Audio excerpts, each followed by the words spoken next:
में एक हमने वीडियो डाली थी बीएससी न्यू पैटर्न वाली, तो उसमें 4-5 ऐसे कमेंट्स थे कि भैया, हमने कहा यार बच्चे ऐसे भी होते हैं, तो सारे फिर हमें लगा यार अभी बच्चे ताजे ताजे बीएससी में आए हैं, बिल्कुल गरम गरम, तो चलो भाई उनकी सारी समस्याओं को सॉल्व कर देते हैं। पहला क्वेश्चन था कि सर मेरी जो यूनिवर्सिटी है, ठीक, यानी अलग अलग यूनिवर्सिटी है, जैसे हम कुछ यूनिवर्सिटीज का नाम लेते हैं, जैसे MJPRU हो गई, ठीक, कानपुर यूनिवर्सिटी हो गई, राम मनोहर लोहिया यूनिवर्सिटी हो गई, भीमराव अंबेडकर यूनिवर्सिटी हो गई, गुरु जाम्बेश्वर यूनिवर्सिटी हो गई, यानी ओवरऑल अगर हम नाम लें तो कम से कम 15 से 20, लखनऊ यूनिवर्सिटी हो गई, 15 से 20 यूनिवर्सिटीज़ के लोग करीब करीब में ही हैं जो भैया पढ़ते हैं और बीएससी कर रहे हैं। तो पहली बात यह है कि देखो भैया, अब हर यूनिवर्सिटी थोड़ा तो अपना जलवा काटेगी ना, मनुष्य सब हैं। अब एक आदमी कह रहा हम तो भैया सोने का ब्रेसलेट पहन के घूम रहे, हमें देखो, समझ रहे हो भाई। तो अभी जो हमने आपको पैटर्न बताया था वो MJPRU टाइप यूनिवर्सिटी जो है उनका था। इसका मतलब ये नहीं है कि अगर पैटर्न में थोड़ा सा फर्क है कि भैया एक जगह पे अगर पेपर है, जरा ध्यान से समझिए कि अगर एक यूनिवर्सिटी है वहाँ पे 3 लॉन्ग आ रहे हैं, उनमें से एक करना है, तो हो सकता है कोई दूसरी यूनिवर्सिटी हो वहाँ पे 2 लॉन्ग आ रहे हैं, उनमें से कोई एक करना हो सकता है यहाँ पर 10 शॉर्ट आ रहे हैं तो किसी यूनिवर्सिटी में हो सकता है केवल 5 शॉर्ट आ रहे हो, और भैया यहाँ पे 2 डिटेल शॉर्ट आ रहे हैं, हो सकता है वहां 2 की जगह पे 3 आ रहा हूं।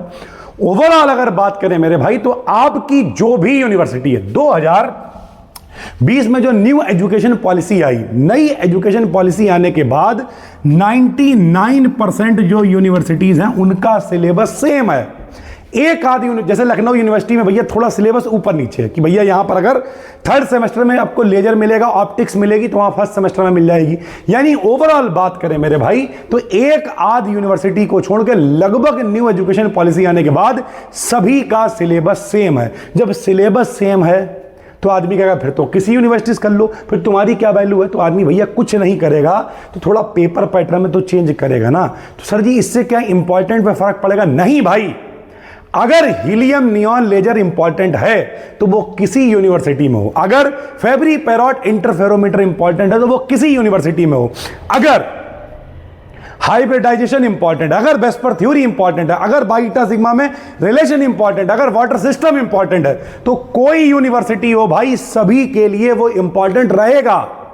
अब एक दूसरा क्वेश्चन मेरे भाई, दूसरा क्वेश्चन ये है कि सर जी भैया लैंग्वेज की बात करूं तो मेरे भाई देखो, हम पढ़े हुए थे 12th क्लास में सरकारी स्कूल से, क्योंकि इतना पैसा नहीं था। बचपन में पिताजी हमारे एक्सपायर हो गए थे, जब हम 3 साल के थे तो पिताजी हमारे भैया एक्सपायर हो गए थे, तो अब इतना पैसा नहीं था कि हम बढ़िया स्कूल में पढ़ पाते। तो भैया यहाँ अब कुछ लोग कहेंगे सरकारी स्कूल की बेइज्जती, वो टॉपिक अलग है, उस पर भी करेंगे बेइज्जती यार, क्योंकि रियलिटी है वहाँ भी हम लोग मैच खेलते रहते थे, होता कुछ नहीं था। लेकिन भैया सरकारी स्कूल से जब आप पढ़े लिखे होते हो तो 12th तक अंग्रेजी का एक क्वेश्चन सेंट्रल आइडिया याद करने वाली ऐसी होती है। तो भैया हम लोगों ने क्या करा, हम लोगों ने फर्स्ट ईयर में आके एक ऐसे टीचर से पढ़ना शुरू किया जो IIT से MTech किए हुए थे। उनके पास जाते थे, उनका इतना बड़ा व्हाइट बोर्ड था, वो ऐसे करके लिखते रहते थे अंग्रेजी में प्योर, और वो भी IIT मतलब लेवल की अंग्रेजी लिखते थे। और उसके बाद मेरे भाई क्या करते, मतलब और बहुत लिमिटेड बच्चा पढ़ाते थे वो, बाकी वो कहीं एक बहुत बड़ी जॉब करते थे, वो बताते थे पता नहीं क्या क्या, वो उनकी पर्सनल लाइफ है। लेकिन भैया वो लिखते रहते थे, हम लोगों की समझ में नहीं आता था जी अंग्रेजी, भैया इतनी खतरनाक अंग्रेजी। और उस जमाने में गूगल नहीं चलता था, कहीं डिक्शनरी में बैठ के ढूंढ रहे, या फिर फोन में घंटा भर ऐसे पहिया घुमा घुमा के तब मीनिंग निकल के आ रहा। तो हमने कहा यार ऐसे तो निपट जाएंगे, क्या करेंगे, पढ़ेंगे ही नहीं से, क्योंकि भैया स्टैंडर्ड बढ़ेगा, इंग्लिश थोड़ी समझ में आएगी, चीज़ें अच्छी होंगी, लेकिन पास भी तो होना है। तो पास भी होना है, इसलिए हम लोगों ने क्या किया कि भैया मिक्स लैंग्वेज में लिखना स्टार्ट किया, यानी इंग्लिश में लिखना स्टार्ट किया। और जब लिखना स्टार्ट किया तो हमने खुद 3 साल इंग्लिश में ही लिखा था, और अब तो हमने मतलब लाखों बच्चों को पढ़ाया है। बच्चे भेजते हैं 1 to 1 कहते हैं, मिलते हैं यार, शहर में मिल जाते हैं कि सर मेरा इतना मतलब CGPA आया, इतना आया, 8 से ज़्यादा है, 8.2 है, इस तरीके से है। यानी ओवरऑल अगर हम लोग बात करें तो भैया इंग्लिश क्या है, एक विकल्प है। विकल्प का मतलब अगर आप गरीब स्कूल से हो, आपकी इंग्लिश उतनी अच्छी नहीं है, देखो भैया अगर एक आध यूनिवर्सिटी छोड़ दें, आप देख लेना, आप जैसे यहाँ पे मॉडल पेपर पढ़ा हुआ, मान लिया ये मॉडल पेपर हमें पढ़ा हुआ दिख रहा है, ठीक, ये मॉडल पेपर है, देखो नीचे साफ साफ लिखा है इंग्लिश मीडियम में है बॉटनी।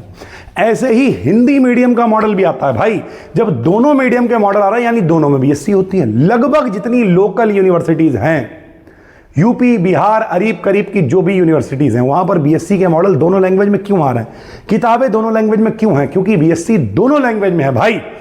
हिंदी मीडियम का मतलब आप प्योर हिंदी में लिखो, कोई फर्क नहीं पड़ता भाई। आप प्योर इंग्लिश में लिखो, कोई फर्क नहीं पड़ता भाई। लेकिन अब भैया फिर मेंटेलिटी पे आ जाओ। अगर आप प्योर हिंदी में लिखोगे तो 12th वाली ही फीलिंग आएगी। पहली बात, आप में खुद अपग्रेड क्या हुआ, नंबर एक। अब जैसे अभी हम ये लैंग्वेज बोल रहे हैं, तो देखो लैंग्वेज को हमने भाषा नहीं बोला, ठीक, अपग्रेड बोला, लैंग्वेज बोला। ये जो हम शब्द इस्तेमाल कर रहे हैं, क्योंकि हम लोग बोलते क्या हैं, हम लोग इंग्लिश ही तो बोलते हैं भाई। तो इस वजह से अगर आप प्योर हिंदी लिखोगे तो प्योर हिंदी में भी फंसोगे यार। हम आपसे कहें मेरे भाई, हाइड्रोलिसिस जल अपघटन, इलेक्ट्रोलिसिस विद्युत अपघटन, तो कुछ शब्द ऐसे हैं जहां आप हिंदी में भी फंसोगे।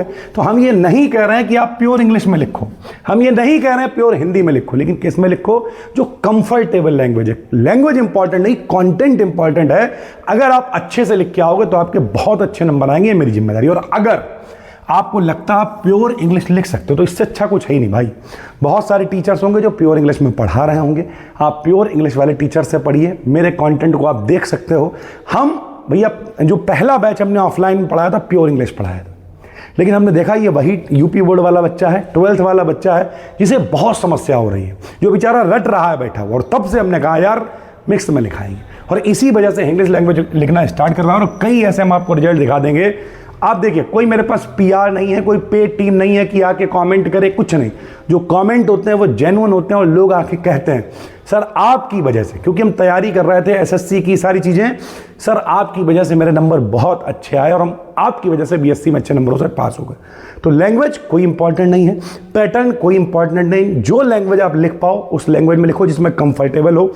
प्योर हिंदी भी लिखोगे तब भी अच्छे नंबरों से पास हो जाओगे, कोई दिक्कत नहीं। लेकिन हम सजेस्ट करते हैं इंग्लिश उन बच्चों को जिन्हें इंग्लिश प्योर लिखने में बहुत ज़्यादा दिक्कत है। लिख सकते हो तो भैया सो फॉर सो गुड है, बहुत अच्छी चीज़ है।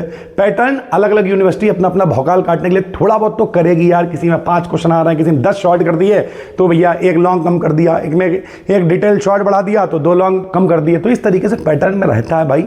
यूनिवर्सिटी आपकी कोई हो, उम्मीद करते हैं पूरी बात समझ में आ गई होगी। और कोई दिक्कत है तो आप कॉमेंट करके बता दीजिए। और हाँ, जो लोग वीडियो को यहां तक देख रहे हो मेरे भाई, तो आज जब आप ये वीडियो देख रहे होगे तो 13 तारीख है मेरे भाई। अभी हैप्पी इंडिपेंडेंस डे सभी को। आने वाले 3 दिनों तक मेरे भाई, यानी 15 अगस्त आ रहा है, तो 15 तारीख की शाम तक जितने भी अपने कोर्सेज हैं, जो भी 499 रुपए में ऐप पे हैं, उन सभी पे मेरे भाई आपको 150 रुपए कम कर दिए गए हैं। 351 रुपए में आपको मिल जाएंगे भाई। तो आप चाहो तो ज्वाइन कर सकते हो, चाहे फर्स्ट का, थर्ड का, फिफ्थ का। और ज्वाइन करने से पहले एक बात समझ लो भैया, रिकॉर्डेड क्लास है, और दिमाग मत खाना यार कि सर जी वीडियो आज डेली नहीं आ रही, ये नहीं है, वो नहीं है। भाई एक क्लास थोड़ी है कि वही बना बना के आपको, जैसे एक बच्चा हो उसे साइकिल के डंडे बैठाल पे भी घर पे पहुंचाया हो। अब बच्चा ही 300 पढ़ने आता तो भैया हर आदमी पे ध्यान देना पड़ता है, तो सब्र रखना पड़ेगा। जो भी बैच आप लोगे, फर्स्ट का, थर्ड का, फिफ्थ का, सितंबर तक सारी वीडियोस आपको प्रोवाइड हो जाएंगी विद पीडीएफ।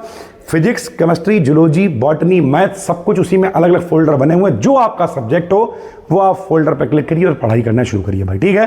मिलते हैं, उम्मीद करते हैं सारी बातें क्लियर हो गई होंगी। डिस्क्रिप्शन में एप्लीकेशन का लिंक मिल जाएगा, वरना यूट्यूब पर यहाँ पर भी हमने पूरे क्लासेस, प्रकाश बैच, संकल्प बैच, ठीक है, सारे पूरे पढ़ा रखे हैं और नई वीडियोस भी ला रहे हैं। तो मन लगा के पढ़ते रहिए। फ्री में अपना टेलीग्राम पे चैनल है, उसका लिंक भी डिस्क्रिप्शन में डाल देंगे, BDKDN BSc करके, उसे जरूर ज्वाइन कर लो। जितनी भी इंपॉर्टेंट वीडियोस, क्वेश्चंस जो भी आएगा सब वहाँ पे शेयर होता रहेगा। फिर मिलते हैं, तब तक के लिए धन्यवाद, थैंक यू।